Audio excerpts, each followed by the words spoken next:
Hi hello வணக்கம். எல்லோரும் எப்படி இருக்கீங்க? ரொம்ப நாளைக்கு அப்புறம் உங்களெல்லாம் மீட் பண்ணுறதுல ரொம்ப சந்தோஷம். சரி வாங்க, இன்றைக்கி நம்ம வீட்டில் என்ன லஞ்சுன்னு பார்த்துடலாம்.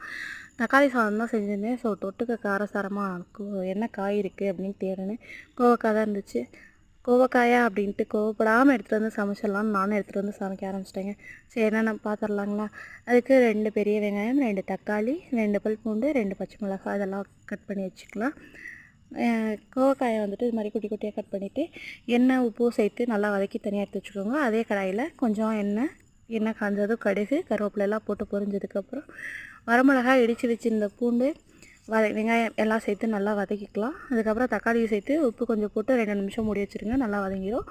கூட நம்ம வதக்கின காயை சேர்த்துட்டு ஒரு 2 கிளறினதுக்கப்புறம் கொஞ்சமாக மஞ்சள்தூள், வீட்டில் அரைச்ச சாம்பார் தூள் அப்புறம் சேர்த்து நல்லா வதக்கிக்கோங்க.